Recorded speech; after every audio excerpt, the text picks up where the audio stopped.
Cuello largo, mirada simpática y una altura envidiable. Las jirafas son animales icónicos de África y actualmente son los más altos del planeta. Capaz de resistir a leones de dormir solamente 2 horas. La jirafa no solo sorprende por su tamaño, sino también por su capacidad de permanecer viva. Un simple movimiento para tomar agua puede hacer que la cabeza de este animal explote. Y hasta el día de hoy, su cuello es un enorme misterio para los científicos. Es objeto de debate en las escuelas de todo el mundo. John Lamarck creía que la jirafa adquirió el cuello largo al intentar alcanzar alimentos en árboles más altos. Por otro lado, Charles Darwin defendía que las generaciones nacieron con cuellos cada vez más largos y transmitieron esas características a sus descendientes.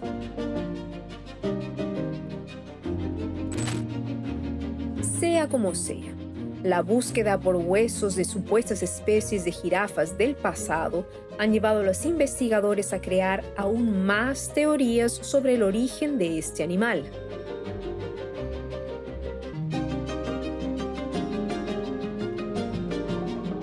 Por eso hoy voy a realizar 2 exploraciones. Una de ellas será en la reserva de Kapama, donde podré observar de cerca diversas especies de jirafas. Hizo un salto rápido. Cuando corren, utilizan las 2 patas delanteras a la vez. ¿En serio? Desde allí cruzaré Sudáfrica para ver los restos de una supuesta jirafa del pasado, conocida como civaterio.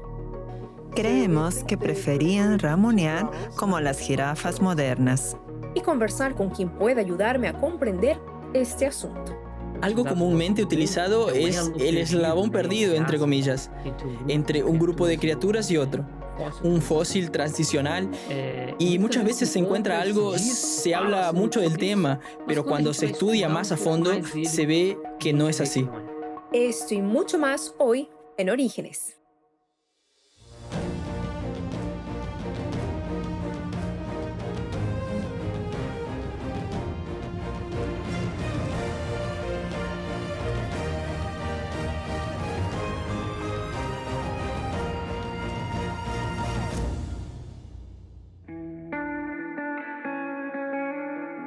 En toda mi experiencia en Sudáfrica, uno de los animales que más he encontrado ha sido la jirafa. Siendo tan grande, es imposible que pase desapercibida. Estudios indican que en Sudáfrica hay 17.500 jirafas dispersas por el país en tierras protegidas. Entre 1979 y 2013, hubo un aumento del 150% en la población de jirafas en el Parque Nacional Kruger, que es exactamente donde me encuentro ahora. Es tan bonita. También tienen 7 vértebras en el cuello, igual que los humanos.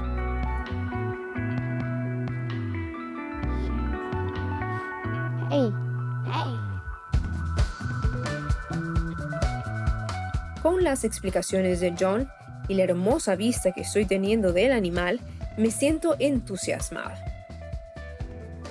Pero parece que el sentimiento no es mutuo.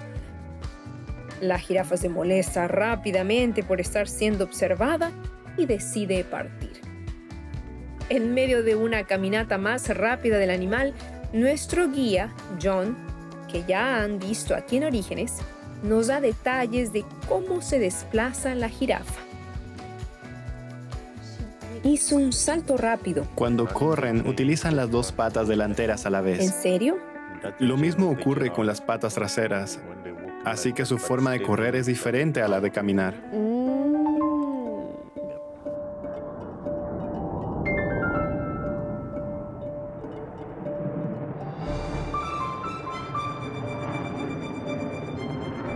Las patas largas de la jirafa y su increíble complejidad Han servido incluso como inspiración para la protección de pilotos de aeronaves de alta velocidad. Una curiosidad muy interesante acerca de la jirafa es algo que se puede observar claramente por la forma de la pata. Puedes ver que las patas de la jirafa son muy delgadas, muy flacas y la piel está muy pegada a los huesos, está muy apretada a los huesos. Y esa estructura del cuerpo de la jirafa ha sido comparada con la ropa, el tipo de overol que usan los pilotos de caza o incluso astronautas. ¿Qué hace este tipo de traje? Cuando los pilotos se lo ponen, se genera una presión en la pierna, de manera que la sangre no baja toda hacia la pierna, sino que mantiene un poco más la sangre por el cuerpo e incluso en la cabeza del piloto. Así, cuando hace una maniobra, no se desmaya porque toda la sangre está en la pierna. ¿No es verdad? Mantiene la sangre en la cabeza. Y por supuesto, si toda la sangre fuera a la pierna con demasiada rapidez y fuerza como una maniobra rápida de un caza, muchos capilares y vasos sanguíneos podrían romperse. Se generaría una hemorragia. Lo mismo ocurre con la jirafa. Si no tuviera esta piel tan apretada y firme alrededor de la pata, generando esta presión, la sangre que bombea el corazón podría ir hacia las patas. O cuando bajara, como su cuerpo es tan grande, la sangre podría directamente ir a sus patas una vez bombeada con presión. ¿Y qué pasaría? Se romperían los vasos, se romperían los capilares. Así que mira el diseño perfecto que la jirafa tiene para mantener esa sangre bien presurizada y contenida lo suficiente para no romper los vasos sanguíneos. Eso es muy importante para que esta criatura tenga éxito en la sabana y en el ambiente en el que vive. Un movimiento que parece simple, pero que está lleno de complejidad. No es solo el correr o caminar de la jirafa lo que llama mi atención. Ella tiene una altura promedio de increíbles 5 metros. Un poco más de 2 metros por encima del ser humano más alto de la historia, Robert Wadlow, que medía 2 metros y 72 centímetros de altura. Y a medida que aumenta la altura, también aumenta... No estoy hablando de las caídas, sino de la circulación sanguínea, que enfrenta grandes desafíos para ocurrir. Las patas largas y elegantes de las jirafas están ubicadas a una distancia sorprendente de su corazón, lo que requiere una presión arterial mucho mayor que la de los seres humanos. Esto significa que sus vasos sanguíneos están sometidos a una tremenda tensión. Pero aquí está un hecho fascinante. A pesar de toda esta presión, las jirafas no sufren edemas o úlceras. ¿Cómo es eso posible? La jirafa es un animal excepcional. Además de ser una criatura curiosa, diferente, también presenta un diseño, una planificación de su propio cuerpo, que es fenomenal. Te voy a dar un ejemplo. ¿Alguna vez te has agachado y levantado demasiado rápido y te has mareado y casi te caes? Eso ocurre también con otras criaturas. Pero como la jirafa es muy alta y a veces tiene que agacharse mucho para beber agua, no se trataría solo de mareo para ella. Esto sería mortal para la jirafa. Pero déjame explicarte por qué. La jirafa, al tener un cuello muy largo, necesita mucha fuerza para que la sangre llegue a la cabeza y al cerebro. Tanto es así que el corazón de una jirafa pesa unos 10 kilos. Es un corazón enorme y muy fuerte. Así que bombea la sangre con mucha fuerza para que pueda subir por las arterias, pasar por las venas y hacer todo el recorrido hasta llegar a la cabeza. Se necesita mucha fuerza para eso. Imagínense, el corazón está latiendo, acostumbrado a mucha fuerza, enviando sangre con mucha presión hacia arriba, pero de repente la jirafa tiene que agacharse y beber un poco de agua. Si ella hiciera eso y su corazón siguiera bombeando sangre de la misma manera y fuera directamente a su cabeza, su cerebro básicamente explotaría. Los vasos sanguíneos se romperían Y no habría más jirafas, se acabó, ella moriría. Así que ella tiene un diseño muy específico. Ella tiene paredes reforzadas en sus vasos sanguíneos y válvulas reguladoras similares a las nuestras, pero reforzadas también justamente para mantener la presión y evitar que la sangre vaya directamente a su cabeza y mate a la jirafa cuando ella vaya a beber agua. También dispone de redes de capilares que acaban absorbiendo parte de esta presión cuando la sangre va demasiado fuerte, cuando baja la cabeza. Otra cosa es que posee varios sensores que identifican esta presión y activan todo ese sistema. Y lo contrario también es aplicable. Cuando ella levanta la cabeza, la sangre vuelve a fluir con suficiente presión para llegar hasta su cabeza y evitar que se desmaye y sea presa fácil de leones y otras criaturas. Así que el diseño específico de esa criatura, de la jirafa, es fenomenal. Complejidad que inspira otros cuestionamientos. ¿Cómo la jirafa adquiere estas características? ¿Han sido formadas a lo largo de millones de años de evolución o de la misma manera que sirvió de inspiración para creaciones humanas? ¿Podría haber sido diseñada por un creador? El investigador y autor del sitio Answers in Genesis, Ken Ham, argumenta que ¿cuántas jirafas se han explotado el cerebro agachándose? ¿Cuántas se desmayaron al levantar la cabeza, convirtiéndose en comida para los leones? Hasta que las características especiales evolucionaron de alguna manera. Es probable que las primeras jirafas ya hayan tenido estas características especiales desde el principio. De lo contrario, no habrían sobrevivido para transmitirlas a sus descendientes. Aún así, las jirafas son conocidas por ser objeto de estudio de dos famosos científicos naturalistas, John Lamarck y Charles Darwin. La idea de la evolución del cuello de la jirafa es una pieza importante en la comprensión del origen de este animal y de otros organismos. Por eso voy a dejar Capama y cruzar Sudáfrica para visitar a supuestos parientes de la jirafa, pero que tienen un cuello corto. Del safari, crucé Sudáfrica hacia West Coast Fossil Park, un lugar lleno de fósiles, es decir, restos de animales extintos. Y planeaba ver de cerca una especie que se parece mucho a las jirafas. Este es el civaterio, un animal que fácilmente puede confundirse con una jirafa. De acuerdo con la biología moderna, el civaterio es uno de los mayores giráfidos conocidos en peso y también uno de los mayores rumiantes de todos los tiempos.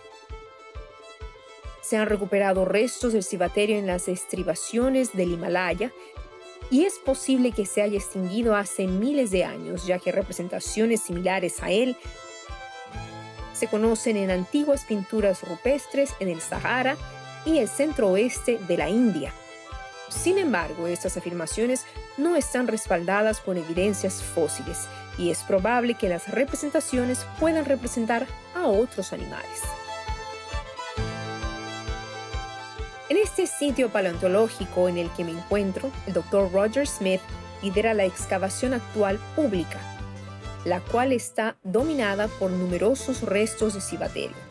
La especie de civaterio encontrada aquí ha sido nombrada Civaterium hendei. ¿Qué podemos aprender acerca del civaterio en cuanto a su estructura o lo grande que eran a través de los fósiles? Empezamos con las medidas de los huesos más completos, como ese húmero que vemos allí, que es este que de aquí. Cedric Hunter, que fue nuestro ilustrador, lamentablemente falleció en 2017, pero trabajó con nosotros durante muchos años. Ha hecho estas maravillosas ilustraciones y él era muy preciso. Así que, basándose en las mediciones e investigando con nosotros, ha llegado a lo que creemos que es una reconstrucción exacta a tamaño natural. Estimamos que pesaba unos 2.000 kilogramos aproximadamente. Muy pesado. Sí, muy pesado, casi mitad del peso de un elefante. ¿La mitad del peso de un elefante africano? Sí, de un elefante africano. Así que si ya pensamos que un elefante africano es grande, digamos, habría sido uno de los 5 grandes de África. Definitivamente, sin duda. El civaterio, similar al okapi, que es una especie de mezcla entre jirafa y cebra, inspira el debate sobre posibles fósiles de transición que podrían explicar la evolución de las especies a lo largo de millones de años. Dentro de las especies que se encuentran son seleccionadas aquellas que presentan alguna diferencia morfológica, que podrían interpretarse como un fósil de transición, como el Archaeopteryx, por ejemplo. Este no es el ejemplo del reptil, ¿ok? Pero es un fósil de ave que fue interpretado como un fósil de transición entre reptiles y aves. En otras palabras, diciendo que los dinosaurios se habrían evolucionado hasta convertirse en aves o algo así. Solo que eso, en mi opinión, es una interpretación. ¿Y por qué es una interpretación? Porque el fósil ya aparece completo. En la práctica, siendo muy riguroso científicamente, ningún fósil aparece en una transición. Ya aparece, entre comillas, perfectamente evolucionado. Completamente evolucionado, entre comillas. Nunca aparece medio evolucionado y medio no evolucionado. Porque si hubiera sido así, no habría sobrevivido. En China se encontró un fósil de Sinosauropteryx. Es un pequeño dinosaurio carnívoro que tenía un poco de pelo, unos filamentos en la espalda y en la cabeza. Y entonces interpretaron que este fósil era una transición entre los dinosaurios y las aves. Pero en la misma cuenca sedimentaria de China se encontraron aves fosilizadas perfectamente evolucionadas, por así decirlo. Entonces, ¿cómo es posible que una transición coexista con algo que solo podría existir millones de años después? No tiene sentido. También en China se han descubierto fósiles de un supuesto animal de la familia de las jirafas, que habría vivido hace 17 millones de años desde la perspectiva evolucionista. Sin embargo, este animal tenía cuello corto del tamaño de una oveja y un cráneo duro capaz de soportar luchas entre machos. Un fósil que supuestamente podría ayudar a comprender la evolución del cuello de la jirafa. El registro fósil es muy importante porque nos habla del pasado de nuestro planeta. Es historia, tanto si eres creacionista como evolucionista, seas quien seas. Analizar el registro fósil es vital y muy importante. Muchas veces se encuentra un fósil de alguna criatura y se dice, mira, esto es una prueba, es un fósil de transición entre diferentes grupos. O como se llama comúnmente, y no es un nombre oficial, pero sí de uso común, es el eslabón perdido, entre comillas, entre un grupo de criaturas y otro, un fósil transicional. Y muchas veces se encuentra algo, se habla mucho del tema, pero cuando se estudia más a fondo se ve que no es así, que no era más que otra versión diversa de esa criatura, solo otra especie, no una criatura que estaba en proceso de evolución de un grupo a otro. En este caso, donde estamos hablando de jirafas, lo mismo se aplica. No observamos una transición perfecta y gradual como deberíamos, de jirafas con un cuello muy corto y luego volviéndose muy largo. Puede que sea una adaptación y todo eso, pero no encontramos una evolución gradual entre criaturas de ese tipo. Encontramos varias especies y diversidad, pero no una evolución. Para comprender mejor este aspecto del tiempo en el que cada especie vivió, en el West Coast Fossil Park, intento aprender más sobre la dieta del civaterio, ya que esto podría ser la clave para explicar el periodo en el que pudo haber vivido. Creemos que preferían ramonear como las jirafas modernas. Pero debido al cambio climático, debido a múltiples factores, incluyendo el desarrollo del llamado sistema de surgencia benguela de nuestra costa oeste, que tuvo un efecto de enfriamiento y sequía en la costa oeste, tal como en Sudamérica, nosotros creemos que su alimentación preferida era el ramoneo, pero se veían obligados a comer un fynbos menos nutritivo, que empezaba a establecerse aquí, y pasto que es muy abrasivo porque contiene sílice. Debido a eso, el pasto puede desgastar los dientes más rápidamente. Así que hay evidencias de estrés nutricional basado en una condición llamada hipoplasia, que es evidente en muchos de los dientes que encontramos. Durante la explicación, Pipa me revela que incluso los evolucionistas entienden que aquel animal pudo haberse extinguido hace miles y no millones de años. Por eso, este sitio es tan interesante e importante porque ha captado una fase del cambio climático que estaba ocurriendo no hace tanto tiempo cuando se pone en el contexto de la edad de la Tierra.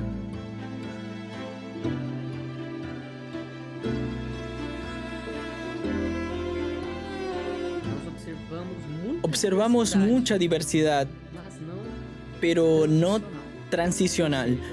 En otras palabras, es mucho más evidente un mundo creado por Dios ya con su diversidad y riqueza que una evolución gradual a lo largo de millones y millones de años.